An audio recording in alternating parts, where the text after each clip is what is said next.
Let's integrate our obstacles and score into our game screen. First, we'll tackle the obstacles, then we'll move on to the score. So let's create an obstacle manager variable called obstacles. And now, after we create our turtle, let's create our obstacle manager passing through our onCollision function, strike. So create obstacle, create obstacles, obstacles equals new obstacle, manager, strike. Where we add our objects to the game layer, let's add obstacles after we add our turtle.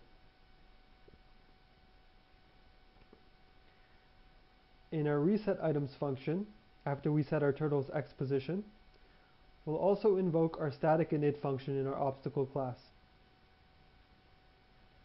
passing through our turtle object.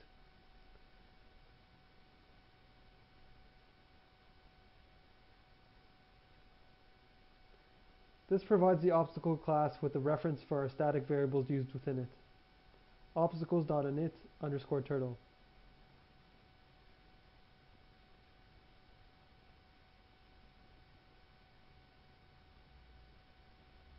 And of course, afterwards we'll invoke the reset function inside of our obstacles. Of course, we want to ignite the obstacles inside of our play function, so obstacles.play. Likewise, we want to pause our obstacles inside of our pause elements function.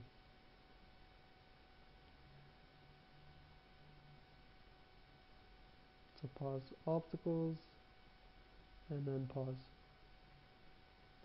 That's it. Now let's integrate our score. First, let's create a GUI text quick variable called underscore score. This will display the score on the screen. Let's create a high score panel variable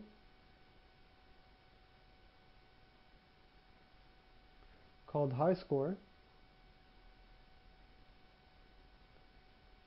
which displays the high score.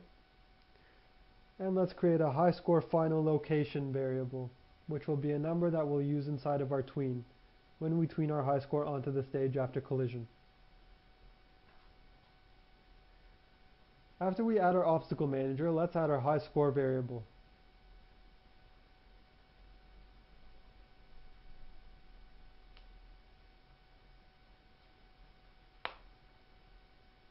Create high score panel, and then high score equals new high score panel.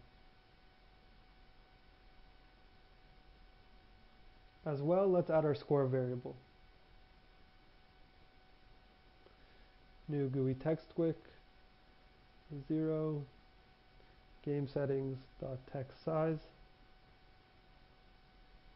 game settings dot text color, and game settings dot font.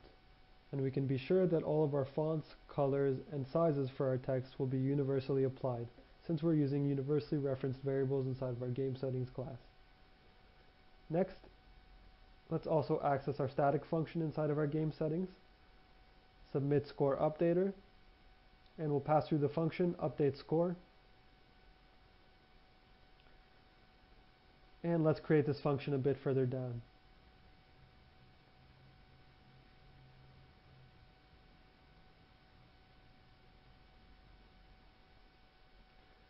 I'm going to insert it before our strike function.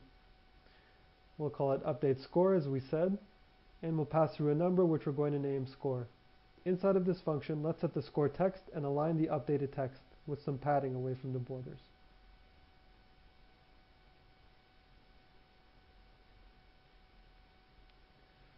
So score.text equals score.toString, score.align equals GUI element alignment methods, .stageXWrite,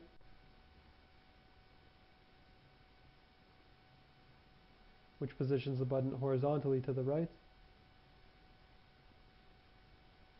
and we'll create a padding constant which we'll use to adjust our score's X position. As well, we have left to adjust the score Y after our sound button is created. Great, now we can add our score to our game layer after we add our obstacles. After we align our play button, we can also align our high score. Since align can only be invoked if a GUI element is added to the stage, first we're going to add it to the stage, align it, and then remove it. So highscorelayer.addChild underscore high score.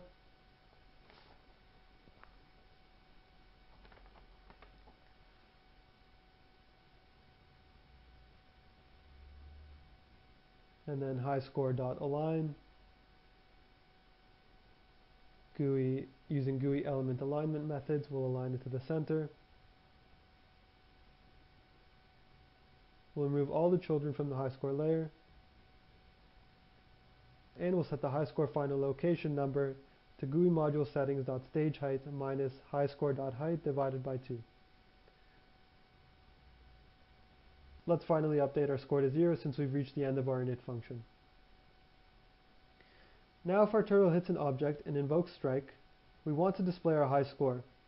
We're going to use Gingy's tween factory to tween our high score onto the stage.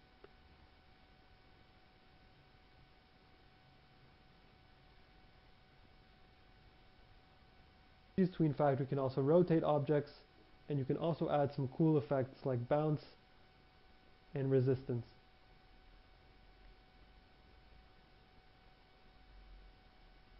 So first we'll allocate our high score panel outside the screen and update the highest score to the panel.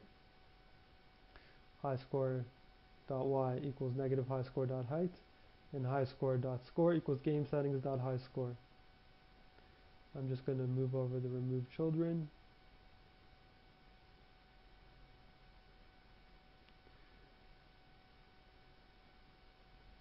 And now we can tween our high score to the center of the stage.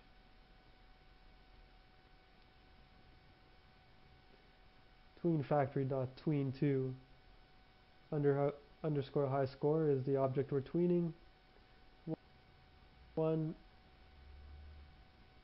and then the function we want to invoke on complete, which is show play, and the location, which is high score final location. That's it. That's all we need to start a tween in for the panel.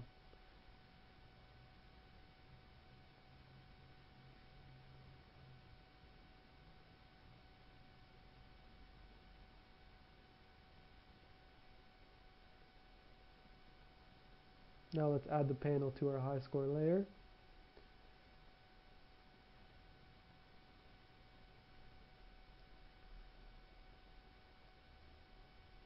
And in our onPlay function, we're going to want to remove the high score from the screen. Let's call this function before we call play.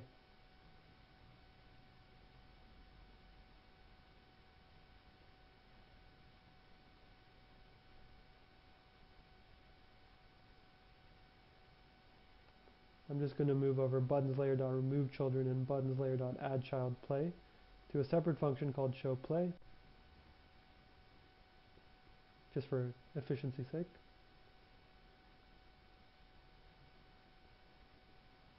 And when we reset our items, let's also reset our score. Just remember that this is a static function, and I'll put it after we reset our obstacles. That wraps up our score tutorial for now. Join me in an upcoming tutorial where I'll discuss saving the high score after game exit.